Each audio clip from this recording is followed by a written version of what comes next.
So today we are going to be working from, or I will be working from the file that's in this folder called February 14. If you have modeled objects on your own for your assignment, feel free to work with those. It's not going to be important to be using the same objects. This file that I have open here I added a new section, so and kind of move things around a bit. So this section on 2D output, and so you can see there's a list of things we are going to look at today, and I also have a couple of examples here of different types of drawings. So basically today I want to cover the basics of how to create 2D line drawings from different kinds of views in Rhino, and I'm going to show how to, you are free to use whatever workflow you are familiar with, but I'm going to show how to bring an exported line drawing into Illustrator, and also we'll show just the very basics of how to create a ray trace render, so a kind of gray raster image of your geometry with shadows on it that can be very helpful to overlay a line drawing to just show, let's say for curvilinear objects, it's an easy way to show how the three-dimensionality of it. There could be an entire course on rendering, and not just from Rhino, but using different software, so it's going to be really basic, just so that you guys have an idea. So I guess something basic that will really simplify your life that I don't think I have gone over is related to saving a different view and being able to go back to that. So you can see on that my perspective viewport, it's called perspective 1, which is this specific view that I have saved. And the nice thing about that is that if I rotate my geometry, and I can actually go back to this very same view. And so the way to get to this, and I really recommend that if you want to take a perspective view and create a line drawing or render that, after you chose your perspective, you actually save your view, because it's pretty much impossible to go back to exactly the same view. So if you have made a mistake and want to go back, then your lines are not going to line up. So basically, if you click on the little drop-down menu of your viewport and click on Set View, then you can see that there is this menu called Named Views, which you can also simply bring up by typing Named View into your command line. And so this little window comes up, and for some reason it doesn't quite show properly for me. I feel like there should be a little thumbnail of the actual view, but basically you can see that I have saved two views here. And so I guess if I move around this view again, and I'll just switch to ghosted so you can see, I can save the current viewport settings as, let's say, perspective 2.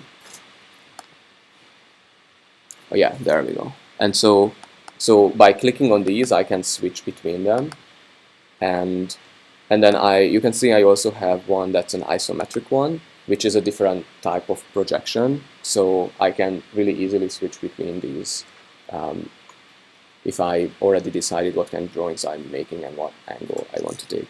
And so in the Dropbox, I have a little handout.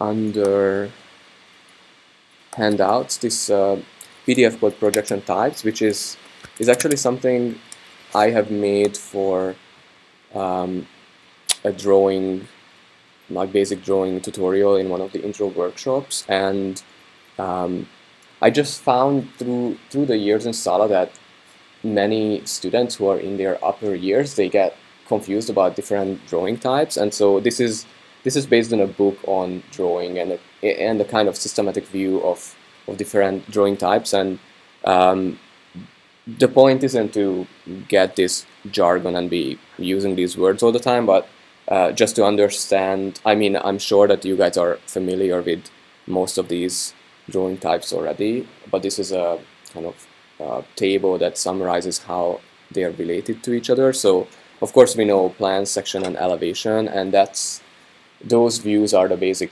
viewports in Rhino, as well as we have different types of perspectives. But where I find people get confused is between what we call an ISO and an AXO drawing, in part because we are using these terms wrong. So maybe it's a bit harder to see with this simple example, but if we go back to the examples I have exported here, so you can see, I'm just going to close this.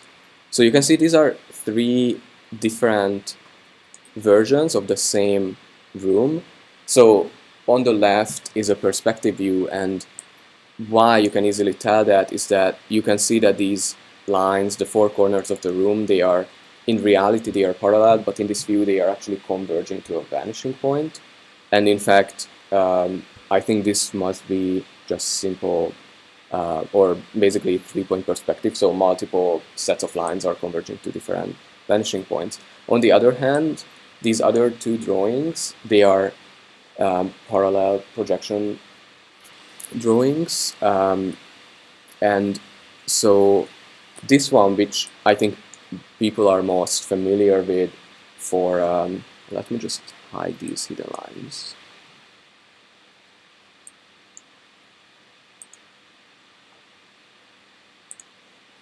Yeah, that's a bit easier to see. So this drawing is what we call an ISO drawing, but actually in terms of its official name, it's a type of axonometric projection.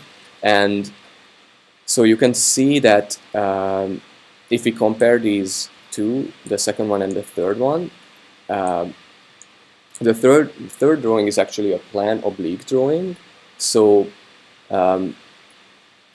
what I mean by that is that if you look at this drawing carefully, and yeah, for me in this one it's helpful to see these lines, that actually this corner here and all the corners of the bottom of the room are 90 degrees. And so this drawing is basically taking the way you would construct it by hand is you would take an actual plan and rotate your page and start drawing vertical lines on it.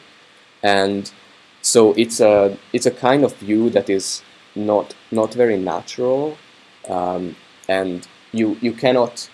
I will show you how to create it in Rhino, but it's not a specific view that you can actually look at your model this way.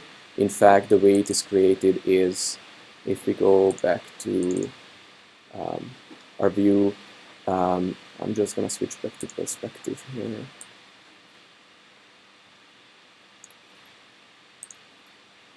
You can see that there's this weird distorted sheared version of my room, and if I look at it in top view, it's actually, you will see that it actually looks up here, it looks the same as the drawing down here. So this oblique type of drawing is created by actually distorting the model and then taking a view of that distorted geometry. But it's really useful that we can create all these drawings basically through a series of simple steps. So what I'm going to do is go over how to do it. I mean, basically creating a perspective and isometric is a matter of setting your projection, and then for oblique you need to use a script that shears the geometry. Yeah, and so once you selected a view, the command that you will be using all the time is called make2d. And so let's choose, I'm just gonna pick something else right now from the model, and feel free to pick something that you already have been working on for your assignment. So let's say I pick this radiator.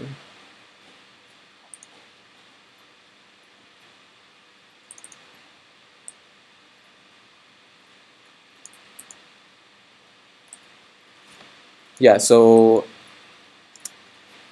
the way Make2D works is no matter what's in your viewport, it only is going to draw things that you have selected. So I'm just going to select this object, and so when you type Make2D, this little menu comes up, and so there are a number of options that are important to pay attention to. First of all, the first section is asking you what view it should be taking when creating a 2D drawing, and for the most part, you can leave that as current view. The only thing to pay attention to is that right now I have a single view and it's perspective, and this is a view I want to take. But sometimes by mistake, you think you are taking your perspective, and in fact you have your one of your other viewports activated. So just pay attention to that,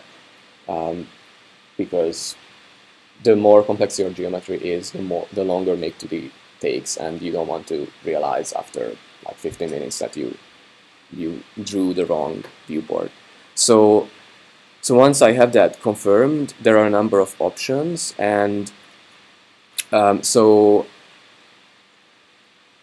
the third one isn't probably the least important. The other three can be pretty important. So first of all, and yeah, maybe I should actually show something that has multiple parts.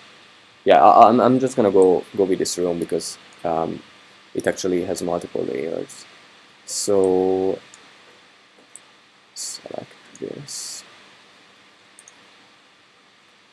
and we take a different view than the example there.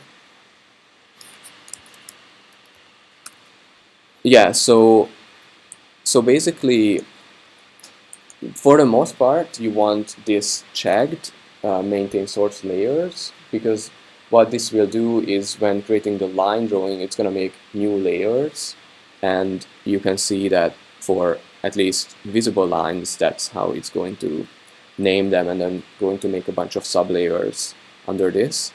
And yeah, so if you want to do any kind of line weighting or really anything, like you want to fill some of your objects with color in Illustrator, then it's really useful to have your line work separated into different layers. And of course, your layers won't be necessarily organized by objects like the way I did it. Maybe it's already organized by different line weights that you are thinking about, but keeping those will be really helpful.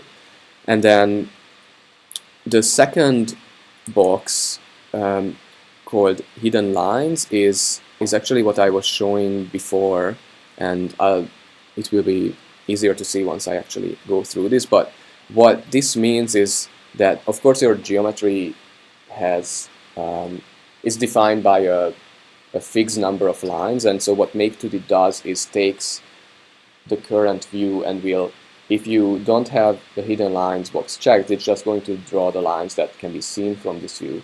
But by checking this box, basically it's going to draw all the other lines as well and put them on a separate layer. So you can see if I activate this box, all these hidden lines and some other layers get turned on as well. So you can change how Rhino is going to name that. And then lastly, for showing tangent edges, actually I'm going to just explain that on just a couch. But basically, this option is useful if you have curvilinear geometry. Like let's say you might remember that I filleted the edges of this couch, and just by running a couple of tests, I found out that with the normal settings, those edges actually wouldn't have any line work because it's a continuous curved surface. But by checking this option, some extra lines that define the geometry will be drawn. So right now I'm just going to keep it off and then do a version when I have it on to be able to show you the difference. And so yeah, once you selected your options, basically you click OK, and so I want to emphasize that while a simple object is going to take like a split second to make 2D, something more complex, even something here where I have my hidden lines checked, it might take a little while for Rhino to do. And in general, I find that, I mean, there are times when Rhino crashes, but I find that with Make 2D, it's actually reasonably good. So if you get this hourglass mouse pointer, it means it's thinking, and sometimes you really just need to leave it to think for a while. So right now it seems like it's done. And yeah, so in the previous module, Stuart was saying go and have dinner while it's doing Make 2D. I think just remaining patient and not starting to click is a good thing to do. So basically, when Rhino Make 2D is a drawing, it places it at the origin. So, and the nice thing is that it actually, once it produces the drawing, it selects all the lines. So if I switch to my top view and click on zoom selected, then it's going to jump to my origin. And you can see this is where I have my XY axis and the little grid. So that's where it has placed the drawing. And one thing to pay attention to actually, that right now I had my hidden lines layer turned off. So in the layers panel, you can see that I have my previous folders for curves and solids and surfaces, and then Rhino made this folder called Make 2D, and I also think, let's see, yeah, this must be from a previous one that I did. So everything is under this folder called Make 2D, and so that's, and it's depending on how many layers you have, it's a huge number of layers that it has created, and you might not need all of them separately. So once we bring it to another program to line weight it, you can just maybe start with giving everything a basic line weight and then start playing around, changing the ones you care about. Yeah, and so basically once a drawing is done, it's worth just moving it off from the origin, because if I do another drawing, it's going to place it on top, and so you can end up with multiple drawings overlaid on each other. So you can see that, just again going to turn hidden lines off for a while. So if we go closer, you can see that there are some things, like for some reason this lamp, the line work is not complete, and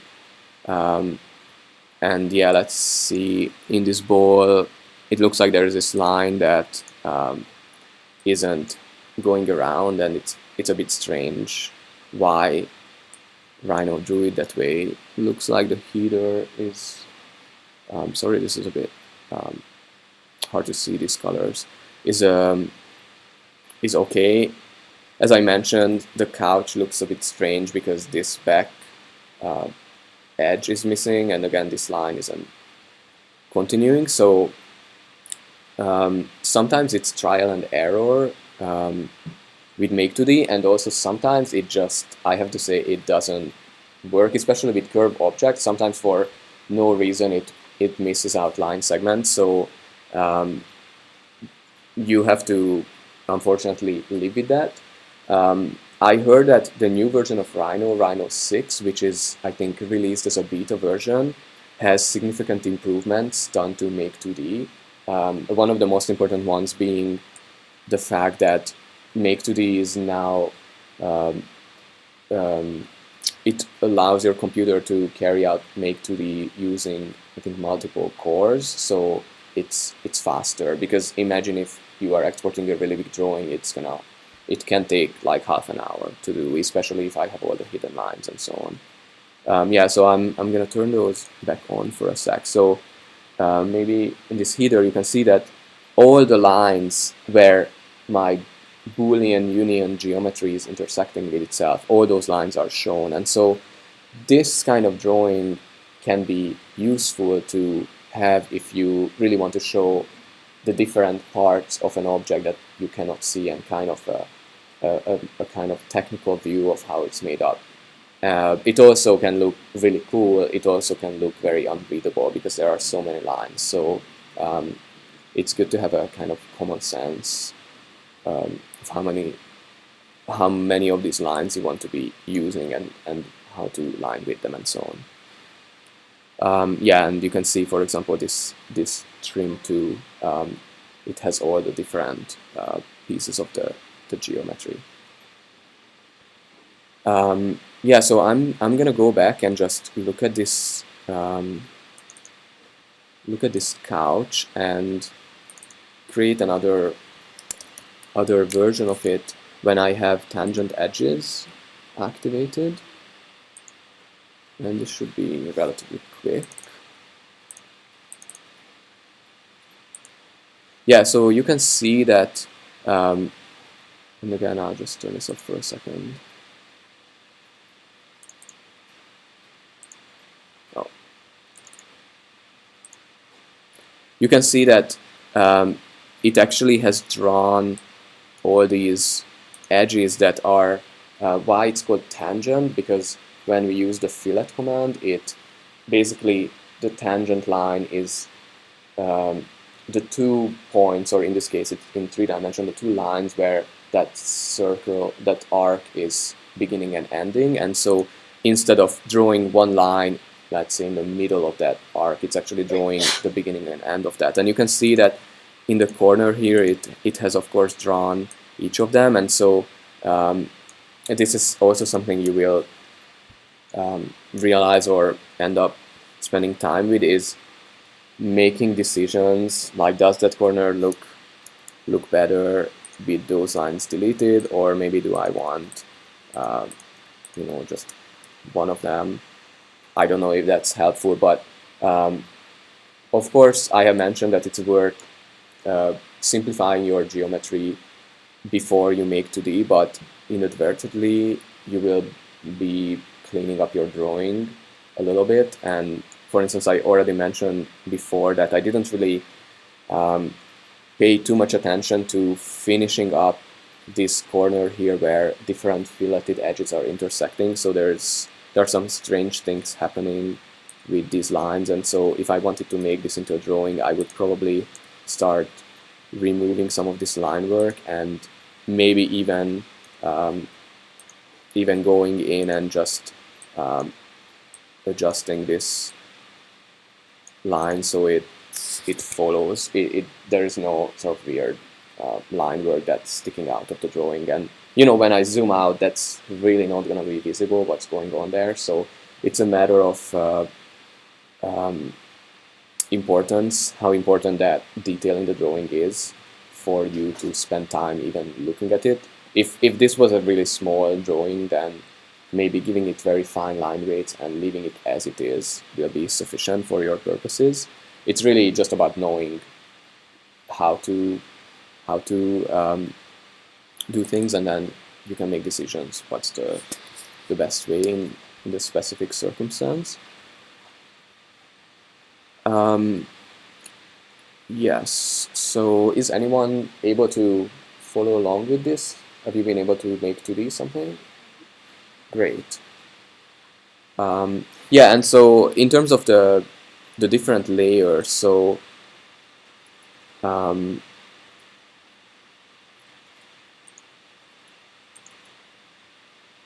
you can see that because, so for instance, with this couch, the make to the drawing, some of the lines will be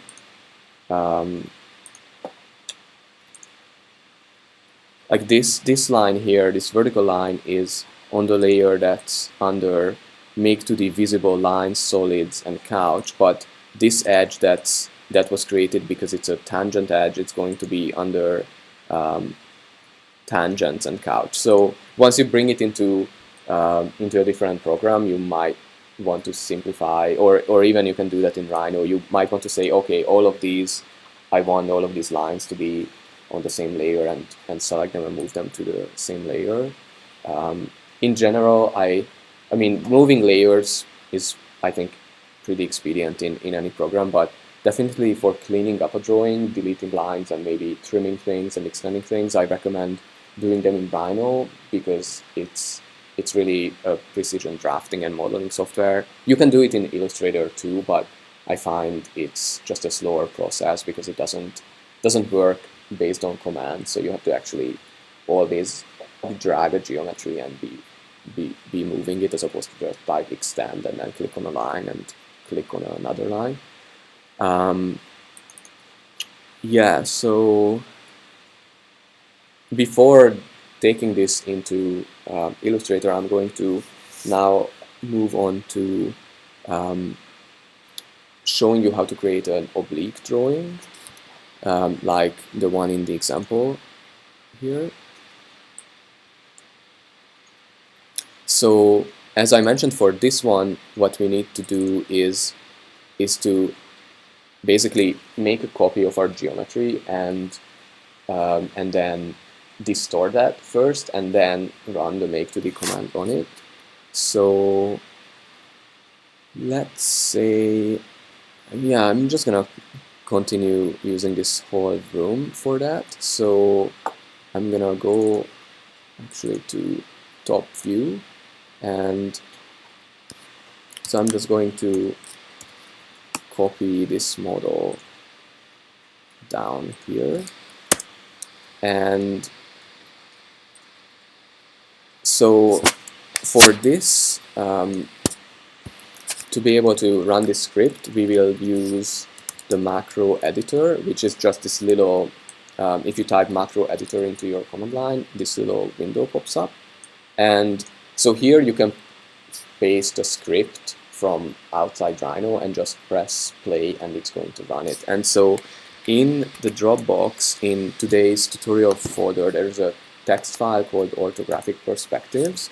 And so what you need to do for this is just select this text and then paste it here. And to just look at what actually this is a set of commands. So you can see that the way this is going to run is, first it's going to, if you are not already in your top viewport, it's going to set your active viewport as top, and then it's going to rotate your objects, and it's going to move to another viewport and run a shear command.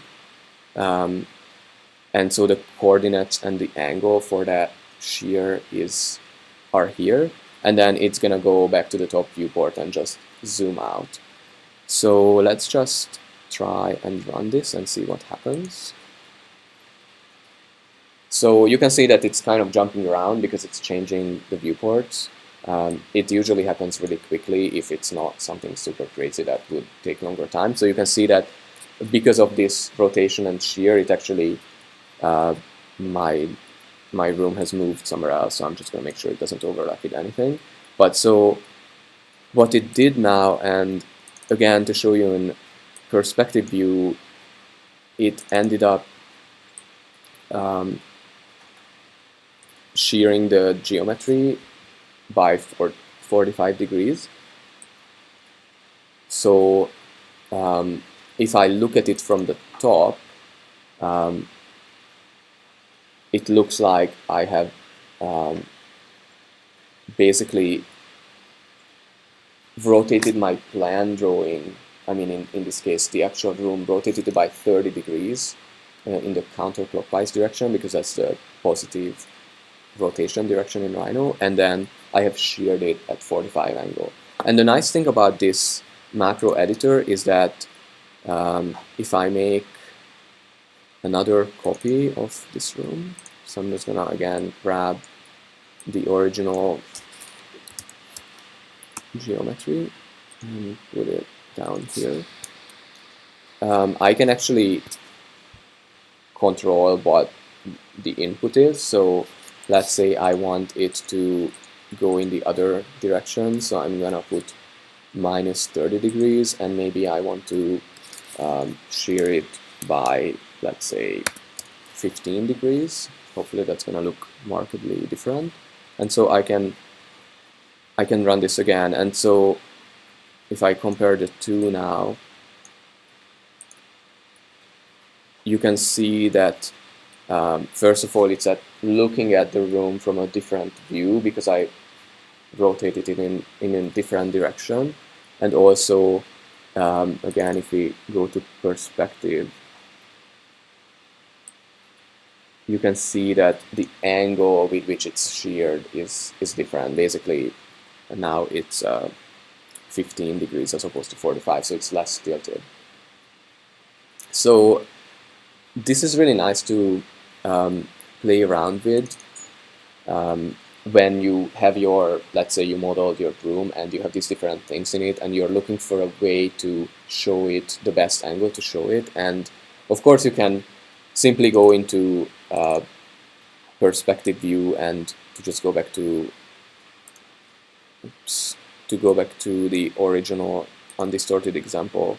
I can play around with the perspective view, and there are more specific settings for the actual camera that Rhino is using to display your view, which I'm not gonna go into. But of course, there are many ways to customize this perspective view, but it's still gonna remain a perspective that's kind of gives a more subjective viewpoint. So it could be very useful if I, let's say, want to actually show this room as it is from a kind of human viewpoint. So let's say I'm standing here at the door and trying to peek in, then maybe that's the view you want to take. But if you actually want to create a more measured, objective drawing that characterizes the space in its totality at the same scale, and you can actually take measurements on this drawing, and again the plan remains 90 degrees, the corners, so it's can be a pretty useful way of representation. Then you can play around with this oblique script. And so once I have this distorted view, I actually can just select it, and then this, in this case, I would remain in my top view because this is the angle I'm seeing it correctly. Just to show that if I went into, let's say, perspective, I mean, you can see that it's a totally strange angle it is shown. And I mean, maybe that's actually what you want. So I think for this assignment, it's definitely worth playing around, and maybe you get something interesting out of distorting your geometry and then taking the, let's say, the wrong view from it. But again, just to know what you're doing. So I would go and make 2D this from the top viewport, and right now I'm not going to turn on hidden lines, and so it's going to make the drawing.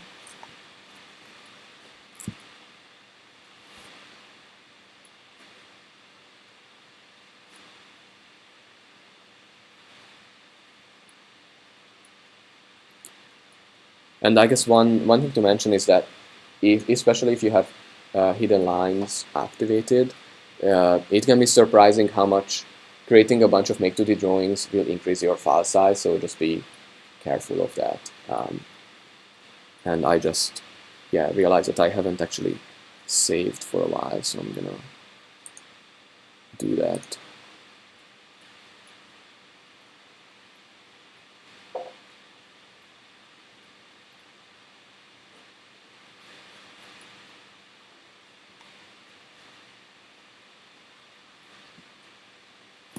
And then go to my drawing and just drag it down here.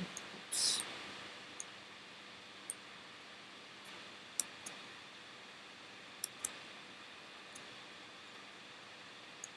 There. Oh.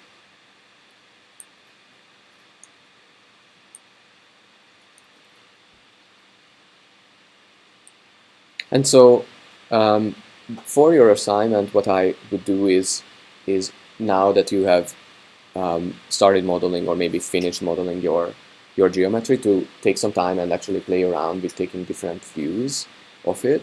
So one other thing I want to show you that might be helpful to show how things are constructed, or to show kind of a closer level of detail, is to create section cuts through a geometry. So, and I'm just going to hide these things so they aren't dragging my computer.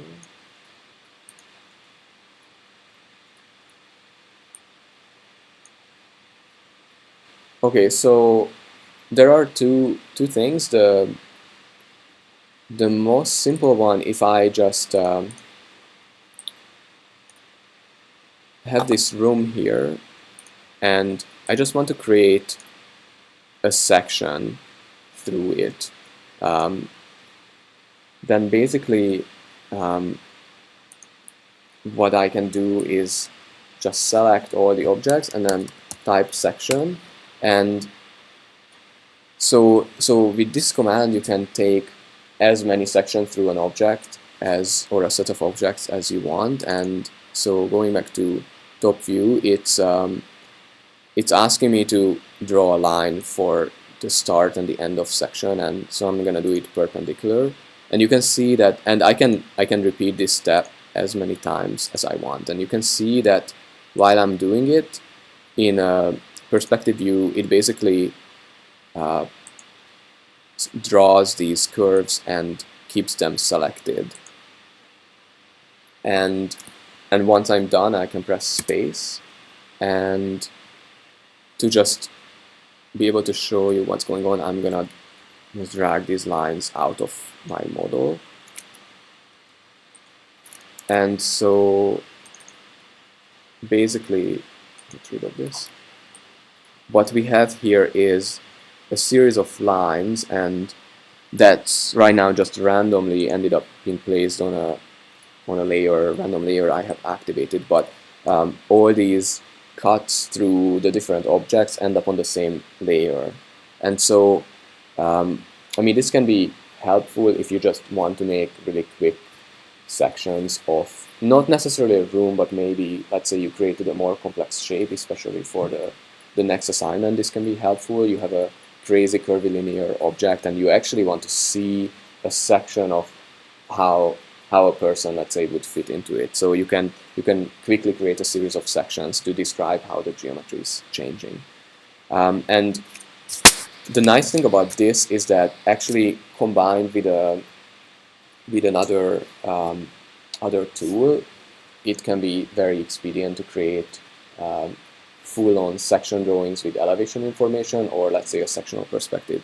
So the other command I want to show you, and I'm just going to group these.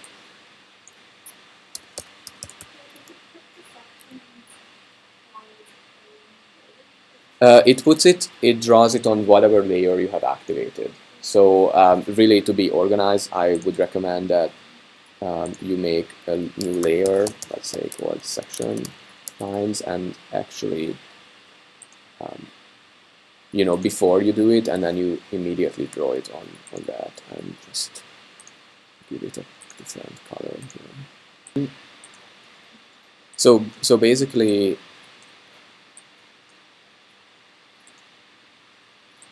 so I have what I want to draw a section of selected, and I guess that's gone now. I'm gonna make that layer again for section and activate it. So when I type section, my selection disappears, but once I draw this line, and you know, I can turn my ortho snap off, and I can take this section at an oblique angle if I want to. It's gonna end up with something strange, but maybe that's what you want to do. And so when I'm doing that, these lines remain highlighted. And so I don't know what's going on. You have to make sure that whatever you're taking a section of isn't by any chance logged, because then I'm not sure it's going to work, or probably not. Is that maybe the problem?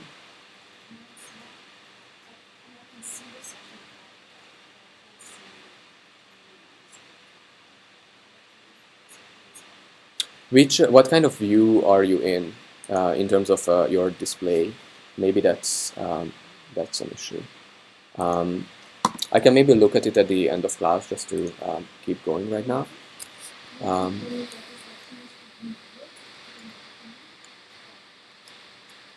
Okay, so just gonna delete this. And so the other really useful tool is called clipping plane. And if you guys use SketchUp, you might know I'm just familiar with this tool. I don't know what it's called, but the kind of tool that you can use to go create a temporary section cut through objects. So this is basically works the same way. So let's see. The command is clipping plane. It's included in the list of in the file. And so the way it works is that let's say I want to create this time a plan cut. So I'm gonna say in top view. So I can draw a rectangle that includes all these objects.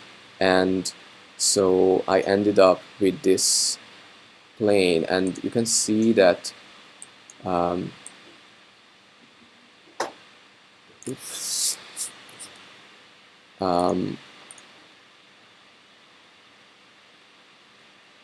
Basically what I can do is, yeah, so it's also, yeah, I'm just going to hide these other versions of my file here.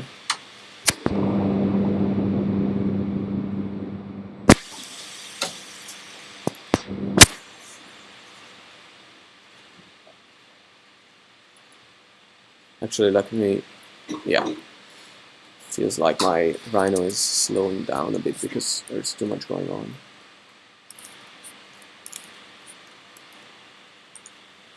I'm just gonna,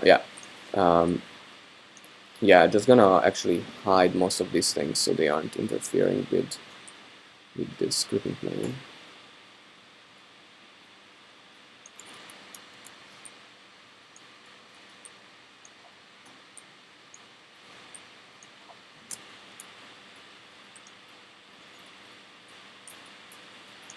And let me just turn off,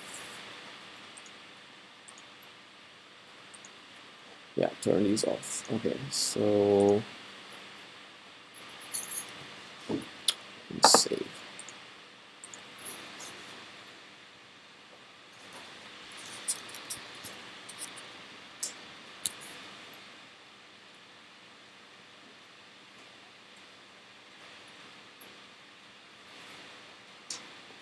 Okay, so clipping plane.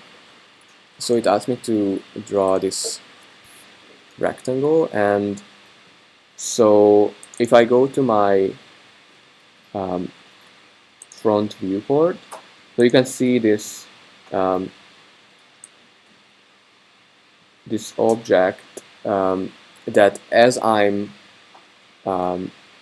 moving it in my different viewports, so I'm manipulating it in my front viewport, you can see that my top view is changing. So if I take it down all the way here, then it's only showing, it's making a cut through through the bottom of the couch, so you can only see the four legs and the bottom of the radiator. If I move it further up, then now it has the windows and the doors, of course. And if I would move it all the way up here, then you actually just cutting through the wall. And so the nice thing about this then is that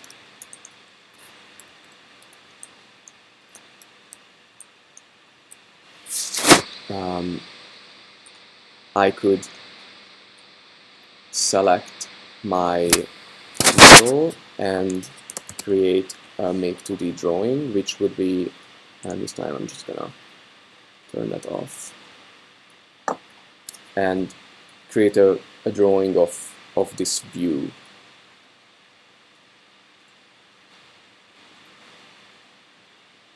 And let's see. Oh yeah, I have it hidden, sorry.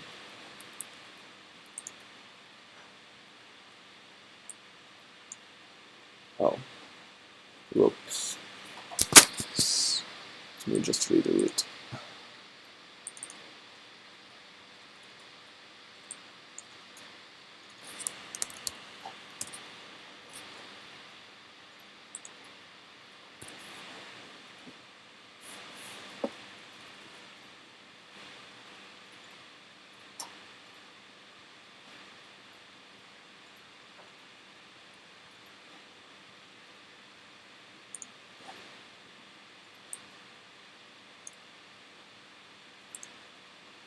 Yeah, so you can see that it basically, I mean, maybe that's not the best one to show, but if I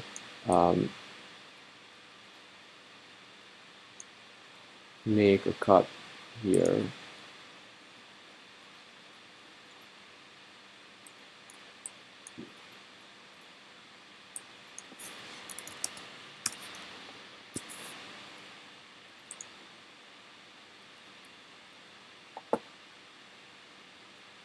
it's basically creating a drawing of that partial geometry.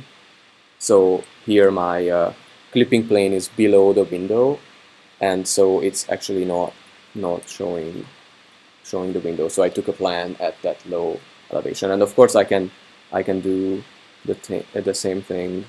So if I want to just get rid of this, I can just select it and delete it.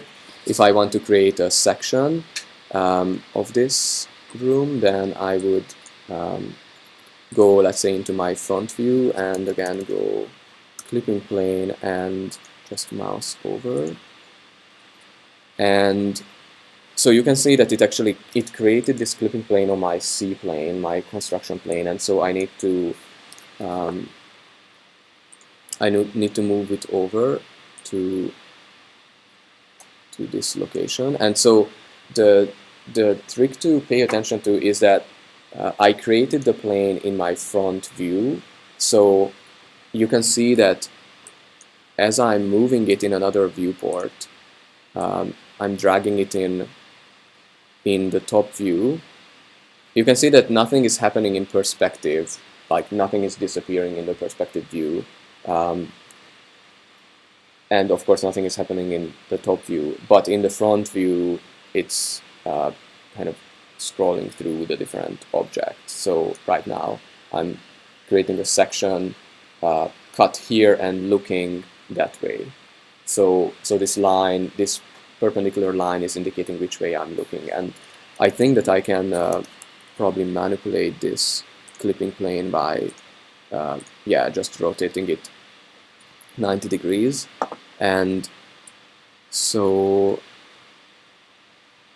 and for that I would actually, instead of looking at it in the front view, I would go and switch to back, and so now I'm looking at it the right way, and so I have this section cut of my room showing half of the radiator and the couch. And so the nice thing about this is that I can create a make 2D drawing of this. So I can select this and go make 2D, and yeah, just gonna leave it at that.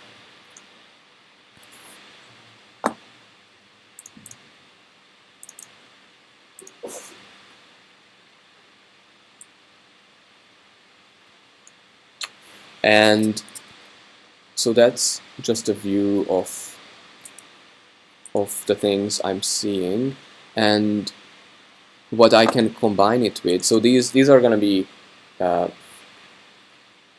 same series of layers that we have seen previously, but what I can do is go back to my clipping plane and select this geometry and also draw a section. And so I'm gonna have that snap to exactly where the clipping plane is, and then I got this information that I'm gonna just drag in plan view, and then maybe switch to my perspective here, and I'm just gonna lay it out flat. So I'm gonna go rotate 3D and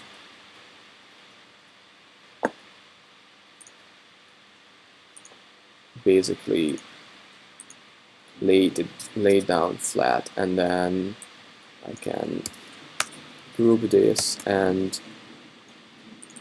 move it and overlay it with the other drawing.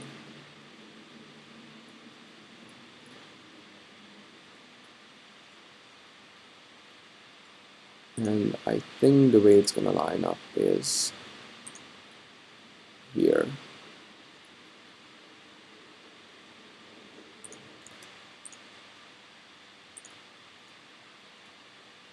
Yeah, and so, oh, and of course I have to actually, mirror this because I was taking the section in the opposite direction. So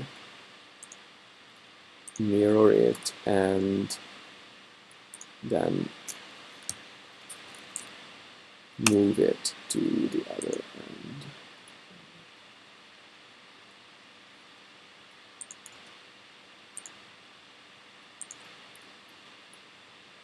There, and so with these two drawings, basically I have line work that I can bring into Illustrator and just take these section cut lines and give them a cut line weight, and then treat these other objects as separate. So because when you just cut a simple section, then you only have that information, and so with this you can combine it with the elevation information. Okay, and so going back to the clipping plane, one again useful command, which I think I have it listed here in the list, is enable or disable clipping plane. So if I wanted to create a sectional perspective, so my clipping plane is perpendicular to my geometry, but I actually would like to look at it in this viewport, then I can go activate my perspective view and then enable clipping planes, and then it's asking me to select clipping plane because I guess I can have multiple ones, and so now this viewport too has my clipping plane, and so then I can, instead of taking a straight up section, I can take this perspective view. There we go. And I could make a make 2D drawing of that, basically just looking at my room, my living room, from this specific angle with the walls cut off. And so, I mean, this is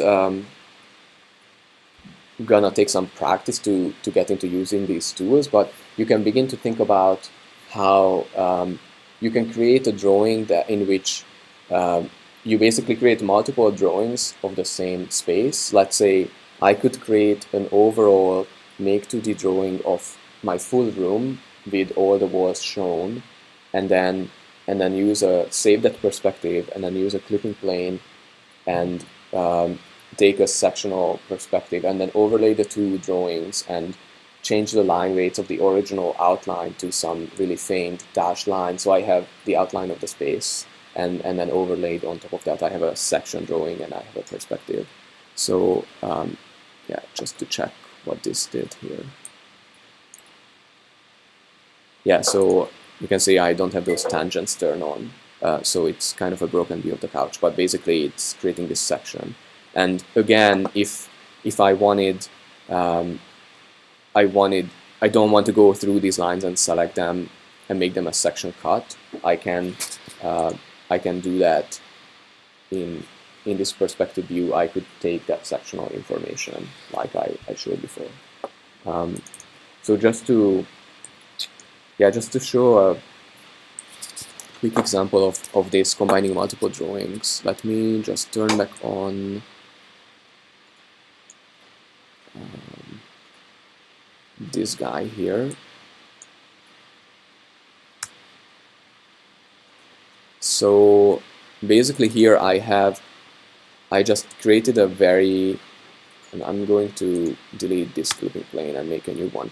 So I made a very simple model of how my living room is sitting in the building I'm living in, and it's actually a building from the early 20th century, like 1909, and it's a very strange. It's been renovated and changed, but it's a two-story apartment building with these light wells. So our living room windows actually aren't looking at a view; they are looking into this light well. In fact, to the bathroom of the other apartment, which is really bizarre. Um, but so what I want to show in this drawing is maybe, I'll hide this one this time, is maybe some view into my room through this light well and through the windows that are slightly open. So I'm gonna pick this specific perspective and kind of go, yeah, let's see.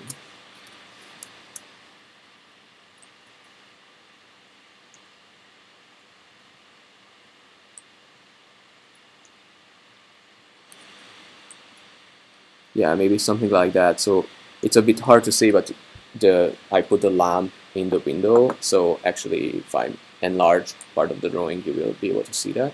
And so what I'm going to do is basically I want to create a ghosted outline of this overall building shape, and then I want to have a stronger drawing of the room inside that. But I want to be able to communicate how the two are spatially related. And so what I'm going to do is create, so I need some sort of reference to be able to tie the two drawings together. So I'm actually, oh, and this is grouped. I'm going to ungroup that. I'm just going to grab this couch and then the overall building and going to do a make 2D in which I'm gonna go and show hidden lines. And so in fact that couch isn't really gonna, I'm not going to need that later. I just need the line work to be able to line up the two drawings. So let's see. Oh, and I think my hidden lines are turned off.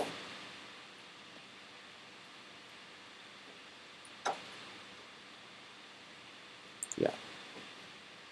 So yeah, I have this drawing with this couch here, and so I'm just going to group that, and then actually now I no longer need it. I'm going to hide that and then create a make 2D of this room, and this time I'm not gonna need the hidden lines.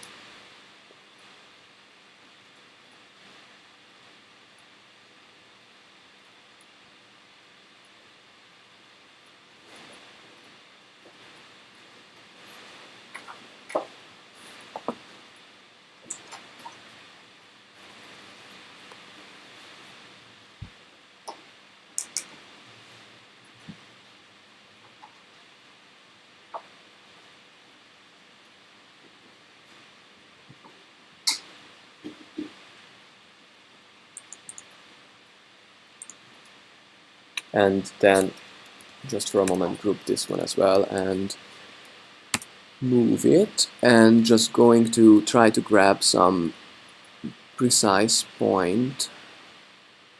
Yeah, maybe one of these corners, and then move it over to this drawing and try to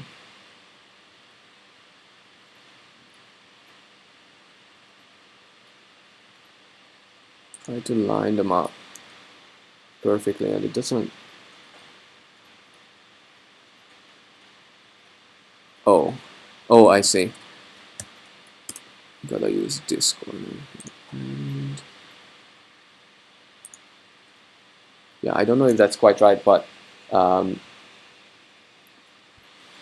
hopefully you get the idea that you can use. Why is that? Oh, did I? Oh, I feel like maybe I changed my perspective. That must have been the case. I must have moved my perspective. But basically, if I just turn these hidden lines off, what I could do with this drawing,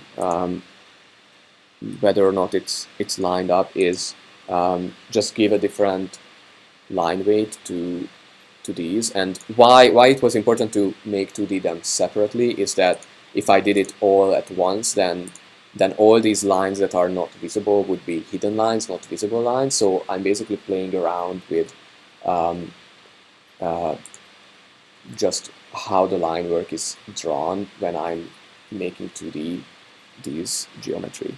And so I think some of the examples that I was showing from the previous module of how people were doing the assignments, you can take a look at those, how people are playing around with line weights. And so basically, yeah, maybe I'll just jump to show how I would bring this to Illustrator. So it's very straightforward, except there are some settings that are worth knowing. So for a moment, I'm gonna hide all of this, and so when exporting, one useful thing to do is to have your whatever you're exporting at the origin, because when you open, I'm going to export into an Illustrator file, and when you open that file, Illustrator is going to place your drawing in the middle of the artboard with reference to this origin point that that Rhino is creating in the file, and that basically the center of the drawing will be the origin. So I'm gonna just grab the center of this and just type 0, 0, 0, and so it's sitting at the origin. And then so when exporting, you can either go export with origin when you can give an origin point, but I just recommend setting that, and then go export selected. And I'm going to go to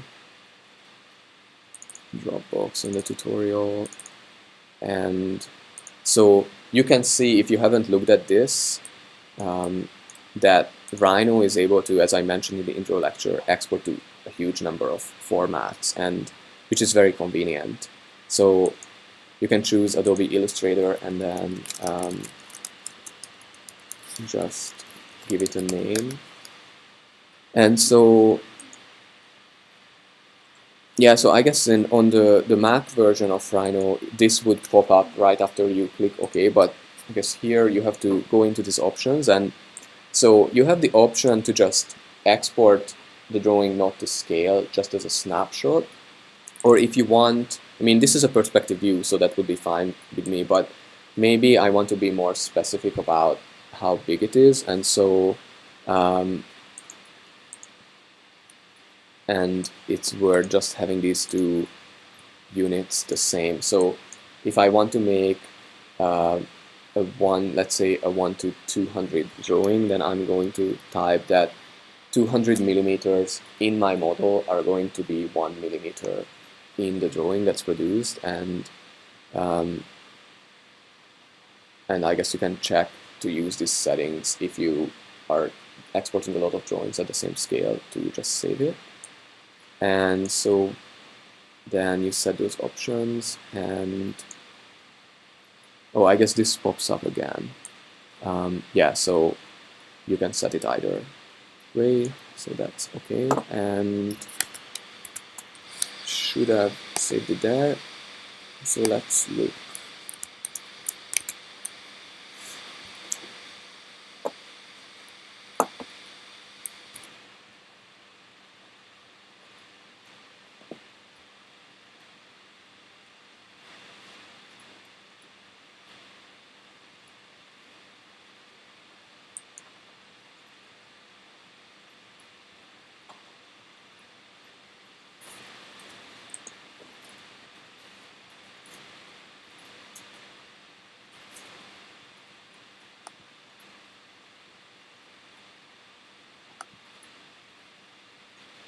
Still starting up.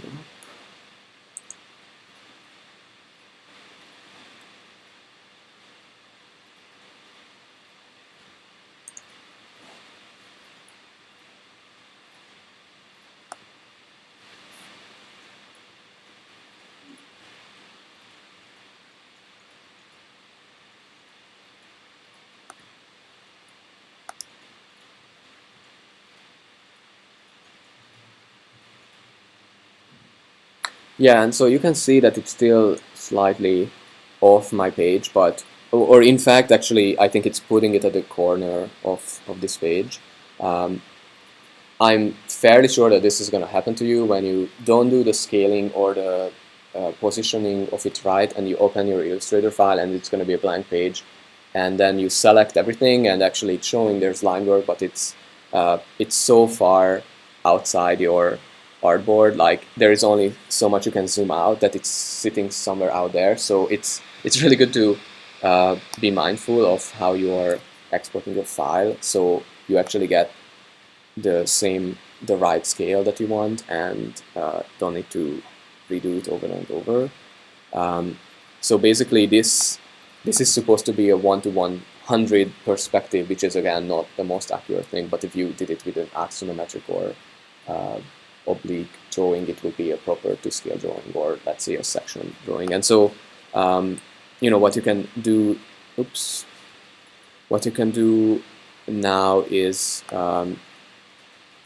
just I usually just start by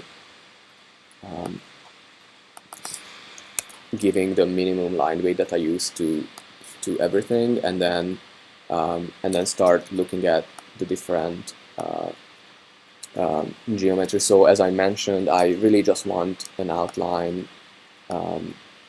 for this building shape. So I'm gonna make it a dashed line and give it like a fainter gray stroke, and yeah, maybe that's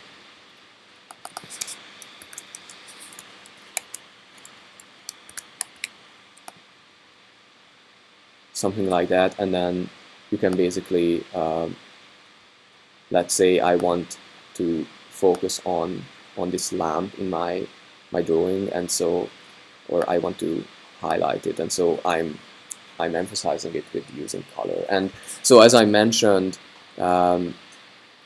this is where all these questions about the level of detail come in. So now I have this kind of almost solid color field because I have so much detail in this object, but also I can start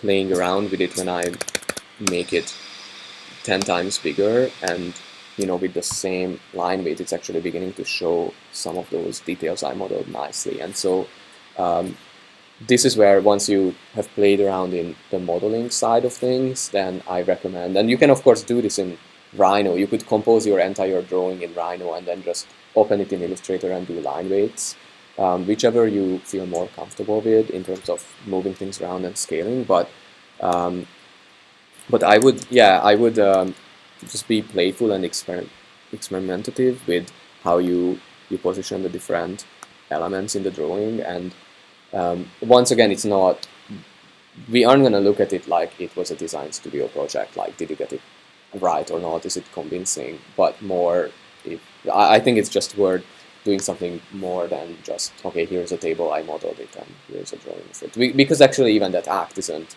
transparent, you make decisions. And so I would play around with that. And one more thing that I want to show that you could add to this drawing is to this line work is 3D information. So let's just see. I mean raster, a layer of raster rendering.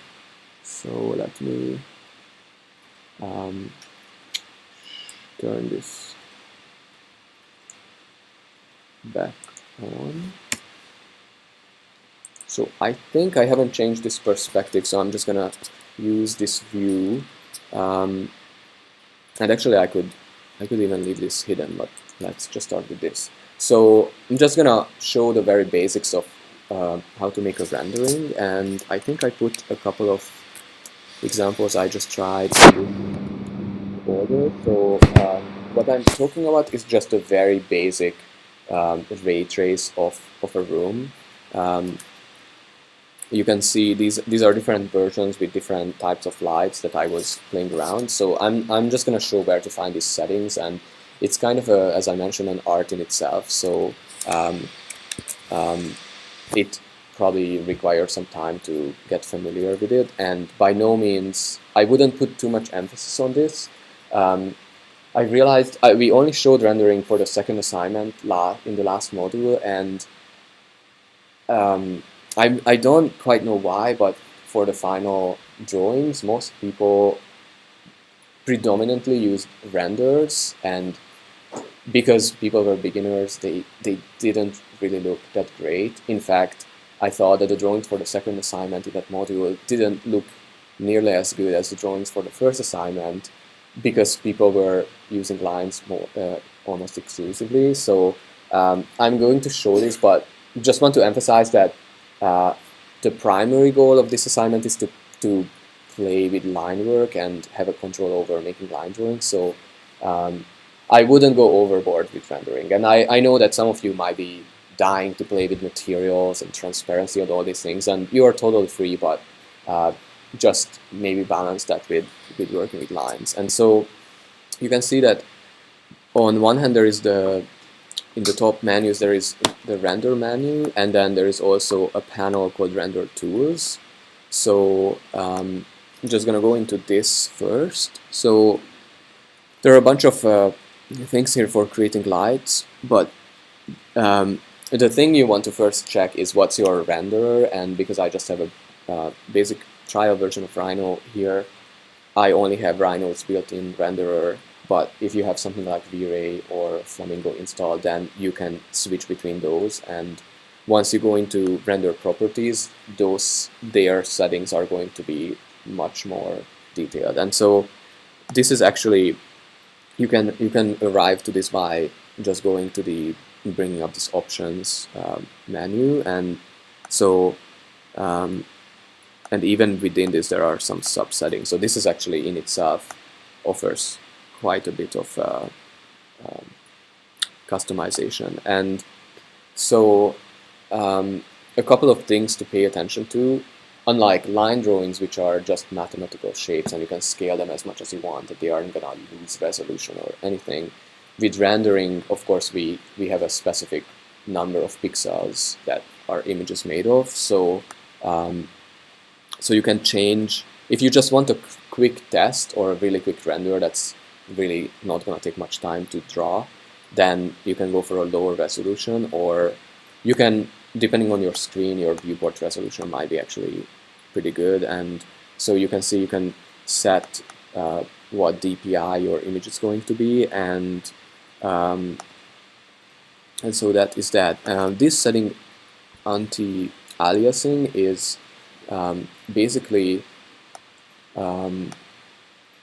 helps you get rid of the kind of jagged edges of diagonal lines that you might have encountered already when basically if you are exporting or printing a low resolution image, then everything that's not a straight line, the way the printer is printing, will have a kind of jagged edge. And so you can change this setting, and honestly the way I think the best is to learn these tools is to try it out with a couple of different settings and see the difference and see what works for you. Anything that you are adding on is going to add to the time it is required to create a rendering, so just be mindful of that. So I'm not going to go into details about some of these things, because for the most part, to create a basic rendering, you can just tweak a few things and leave these settings, like what's the color that is an overall color that's being influencing the rendering, and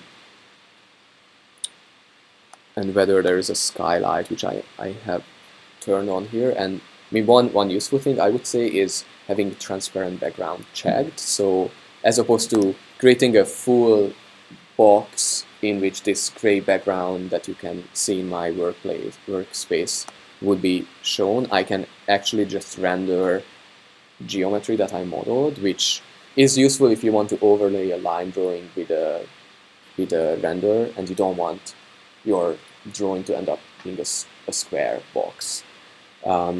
So then I would have that checked, and so yeah, and then there are some options to render curves and edges and isocurves. I would say as a best practice, and yeah, there are some crazy things too, like turning a layer off so you aren't rendering it, but actually Rhino, when it's projecting light, it's going to assume it's there and create shadows. So like you create a ground and there are going to be shadows rendered on the ground, but the ground itself isn't going to be there. So there are some really cool things you can do with rendering. Yeah, I mean, I actually think that that would be a standalone module in this course, because there are so many things to learn, and of course so many software too to use. But so once you have your settings, either you can do a render preview that's going to be a supposedly quicker process, and so you can see that it's mostly this outline box that I have here with barely showing anything inside, and why the background is black, because there is actually nothing there. So I think I can just go ahead with this preview and save it, or I can go back and do a proper rendering. And so if you want to save transparent background, just keep in mind that JPEG doesn't support what's called an alpha channel. So it only has information for RGB, red, green, and blue colors. And PNG or TIFF, they have another layer where they know where things are actually transparent in the file. So once again, I'm gonna use my Dropbox, just save it in this folder,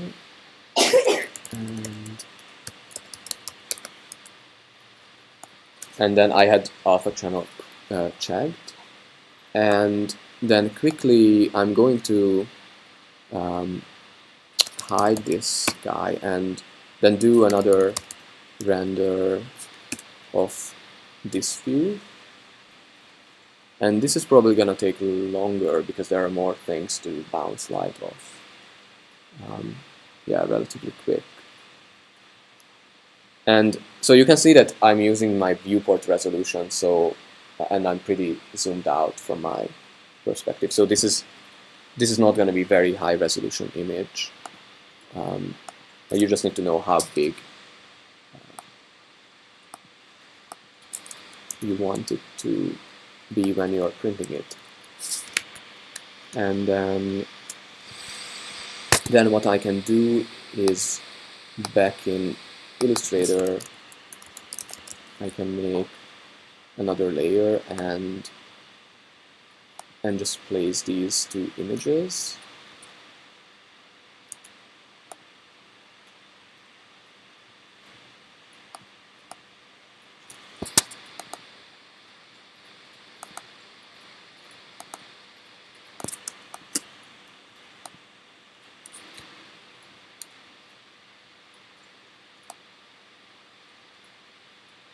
Probably gonna be too small.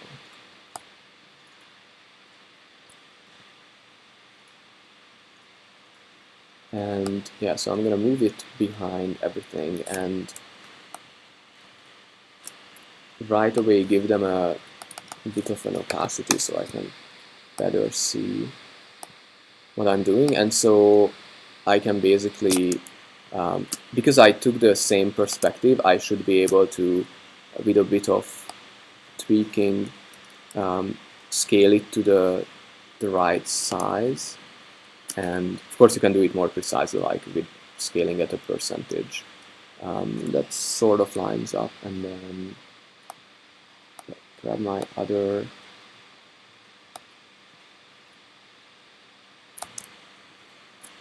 room. And actually this one, the house, I'm gonna make it very faint, like 10%, 20%. And yeah, unlock all these lines.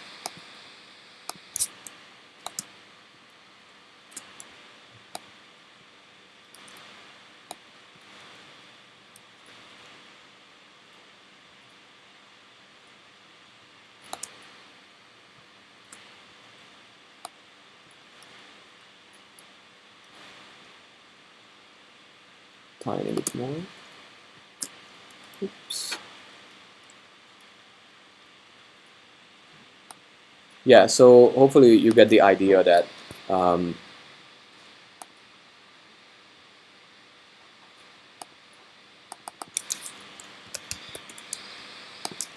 that this can help to just kind of give a bit more life to the drawing, or especially with yeah, something like this couch. I mean, I don't have all the lines I could have for it right now, but I can describe its three-dimensionality a bit more if I combine it. This is really not lineup, so you can get much more precise. And what I mentioned about the edges